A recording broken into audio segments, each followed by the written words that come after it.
Welcome back दोस्तों। अगर आपने पार्ट 1 क्लोज डाइस रीजनिंग नहीं देखा है तो पहले उस वीडियो को ज़रूर देखिए। उसमें मैंने आपको 3 पावरफुल शॉर्ट ट्रिक्स सिखाई थी जिससे आप डाइस के क्वेश्चन कुछ ही सेकंड्स में सॉल्व कर सकते हो। लिंक डिस्क्रिप्शन में दिया गया है। आज के इस वीडियो में हम सीखेंगे ओपन डाइस रीजनिंग के बेस्ट शॉर्ट ट्रिक्स। सबसे पहले हम रिवीजन कर लेते हैं। क्विक रिवीजन में हम देखते हैं। सबसे पहले हमने देखा था जहाँ पर एक फेस कॉमन हो, जैसे यहाँ पर दे रखी है, तो हम किस तरह से सॉल्व करेंगे। कॉमन फेस को लिख लेंगे और उसके बाद यहाँ से क्लॉकवाइज जो नंबर लिखे हुए हैं उनको लिखते जाएंगे, 1 और 3। ऐसे ही यहाँ पर लिख लेंगे 2 और 5।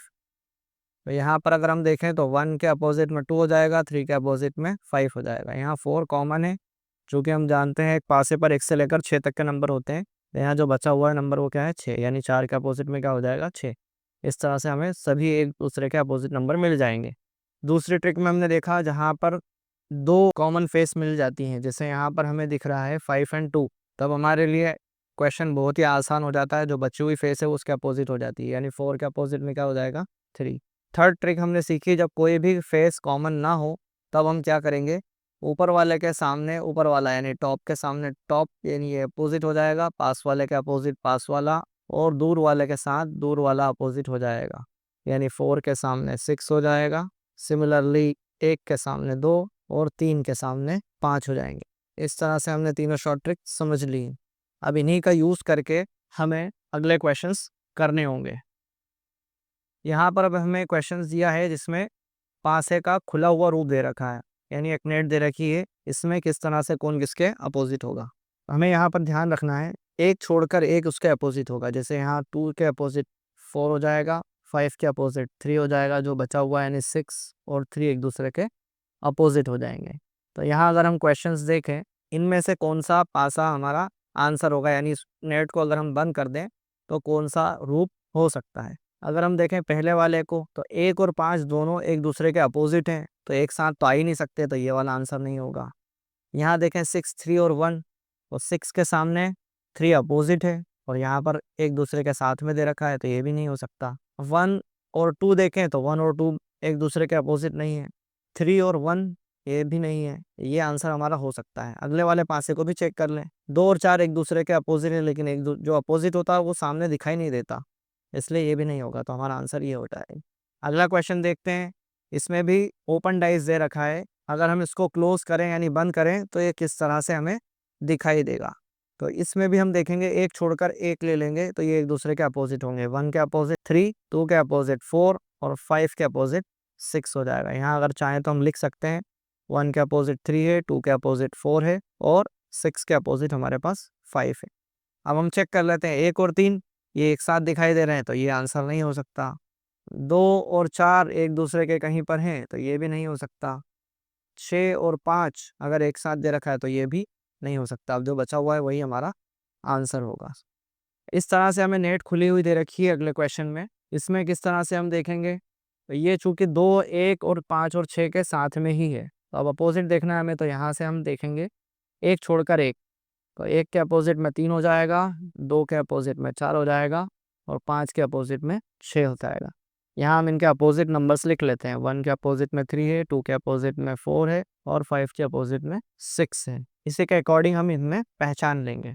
तो 1 और 3 एक साथ तो नहीं दिया है किसी इसमें, जैसे यहाँ पर दे रखा है, तो ये वाला तो नहीं हो सकता। 2 और 4 इसमें दे रखा है, ये भी नहीं हो सकता। 5 और 6 देखें अगर हम, तो पहले वाले में 5 और 6 दे रखा है, ये भी नहीं हो सकता है। चूंकि एक दूसरे के अपोजिट है तो एक साथ नहीं आ सकते। बचा हुआ ये आंसर है, तो यही हमारा आंसर हो जाएगा। यानी हम इस नेट को जब बंद करेंगे तो इस तरह से पासा दिखाई देगा। एक क्वेश्चन और देखते हैं। इसमें हमें देखना है कौन किसके अपोजिट होगा।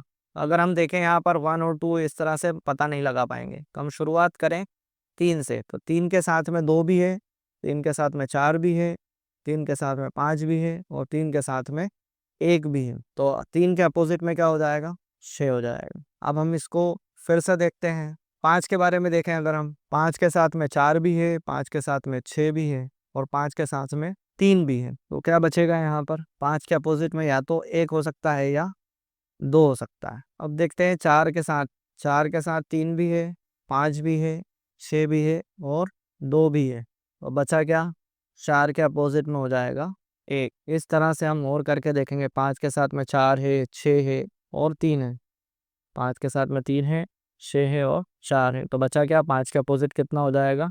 2 हो जाएगा। अगर हम इसको शॉर्ट ट्रिक के थ्रू देखें तो किस तरह से हो रहा है मैं आपको डायरेक्टली बताता हूँ। इसको डायरेक्टली देखें हम तो इस तरह से चलेंगे, यहाँ से शुरू करा हमने, जिगजैग जेड बनाएंगे, जो स्टार्टिंग और एंडिंग है वो एक दूसरे के अपोजिट हो जाएगा, यानी 1 के अपोजिट में क्या हो जाएगा? 4। सेम चीज़ यहाँ से स्टार्ट करेंगे, कैसे जाएगा? तो 3 से स्टार्ट हुआ और 6 पर बंद हो गया, तो 3 के अपोजिट में क्या हो गया? 6। ऐसे ही यहाँ पर अगर हम देखें, हम जो बच गया है वो 2 और 5 बचे हुए हैं, तो 2 और 5 क्या हो जाएंगे? एक दूसरे के अपोजिट। अब हमारे पास दोनों ही कंडीशन है, चाहे तो हम इस तरह से देख सकते हैं शॉर्ट ट्रिक से डायरेक्टली, या फिर एक एक को बनाकर देखें। तो हमारे लिए मैंने आपको ये ट्रिक इसलिए बताई है ताकि आप आसानी से कम समय के अंदर क्वेश्चंस को सॉल्व कर पाएँ। यहाँ डाइस को ओपन करके नेट की जो डाइस है वो दे रखी है। इन तरह के क्वेश्चन को हमें सॉल्व करना है तो हमें सबसे पहले कौन किसके अपोजिट में है ये पता चलना चाहिए। अगर हमने ये पता कर लिया तो हम सारे क्वेश्चन को इजीली सॉल्व कर सकते हैं। ये 4 तरह की नेट दे रखी है, इसको हम सॉल्व करते हैं। चूँकि 2 1 के साथ भी है और 6 के साथ भी है, तो 2 के अपोजिट ना तो 1 हो सकता है और ना ही 6 हो सकता है, तो हम 1 को एक-एक छोड़कर लिखते जाते हैं। तो 1 के अपोजिट में क्या हो जाएगा? 3 हो जाएगा। ऐसे ही यहाँ पर देखें, 2 के साथ में 6 भी और 3 भी है, तो 2 के अपोजिट में क्या हो जाएगा? 4 हो जाएगा। तो यहाँ लिख लेते हैं हम, 2 के अपोजिट में क्या हो गया? 4 हो गया। ऐसे ही अब बचा हुआ क्या है? 5 और 6, तो 5 के अपोजिट क्या हो जाएगा? 6 हो जाएगा। अब इससे रिलेटेड कोई भी क्वेश्चन अगर हमें आता है, हम इसे आसानी से सॉल्व कर सकते हैं। इस नेट को सॉल्व करते हैं, 2 के अपोजिट में क्या होगा? हम यहाँ पर देखें, एक-एक छोड़कर देखते जाते हैं, तो ये 1 के अपोजिट में क्या हो जाएगा? 3 हो जाएगा। ऐसे ही 2 के अपोजिट में क्या हो जाएगा? 4 हो जाएगा। और ऐसे ही 5 के अपोजिट में क्या हो जाएगा? 6 हो जाएगा। तीसरी नेट को भी सॉल्व करते हैं, यहाँ पर इस तरह से लिखा हुआ है। यहाँ देखते हैं, अगर हम 2 के साथ में 6 और 5 है, तो 2 के अपोजिट में क्या हो जाएगा? 4 हो जाएगा। अब बचा क्या है? यहाँ 5 और 1 एक दूसरे के अपोजिट हो जाएंगे। ऐसे ही अब क्या बच गया है? 6 और 3 बचा है, तो 3 और 6 एक दूसरे के अपोजिट हो जाएंगे। यहाँ पर इस क्वेश्चंस को देखें अगर हम, इस तरह के अंदर क्या होगा? अगर हम देखें तो यहाँ कोई पैटर्न नहीं लगा पा रहे हैं हम। तो अगर हम 3 से स्टार्टिंग करें तो 3 के साथ 2 भी है, 4 भी है, 5 भी है और 1 भी है। हम यहाँ पर क्या करेंगे? ज़िगज़ैग या एन पैटर्न बनाकर चेक करेंगे। जैसे 1 के साथ यहाँ पर देखें, ये ज़िगज़ैग पैटर्न बन रहा है। 1 पे स्टार्ट हो रहा है और 4 पर एंड हो रहा है, तो 1 और 4 क्या हो जाएंगे? एक दूसरे के अपोजिट हो जाएंगे। सेम यहाँ पर देखें अगर हम, तो 3 से स्टार्ट करें और ये 6 पर एंड हो जाएगा। 3 और 6 क्या हो गया? अपोजिट हो गया। बचा क्या है यहाँ पर? यहाँ से अगर हम पैटर्न देखें 1 के बाद, तो ये 2 और 5 क्या हो जाएगा? एक दूसरे के अपोजिट हो जाएंगे। यहाँ से क्या बन रहा है? इस तरह से बन रहा है। 2 पर स्टार्टिंग हो रहा है और 5 पर एंड हो रहा है, तो 2 और 5 भी क्या हो जाएंगे? एक दूसरे के अपोजिट। इस तरह से हमें एक दूसरे के अपोजिट हर नेट में किस प्रकार से आएंगे वो पता चल गए हैं। अब हम हर तरह के क्वेश्चन को आसानी से सॉल्व कर सकते हैं, चाहे हमें किसी भी तरह का क्वेश्चन पूछा गया क्यों ना हो। वीडियो को लाइक ज़रूर करना और चैनल को सब्सक्राइब करके बेल आइकन ज़रूर दबाना, क्योंकि अगली वीडियो आपकी एनएमएमएस प्रिपरेशन का गेम चेंज कर देगी। मिलते हैं अगली वीडियो में, तब तक के लिए प्रैक्टिस करते रहो, सीखते रहो।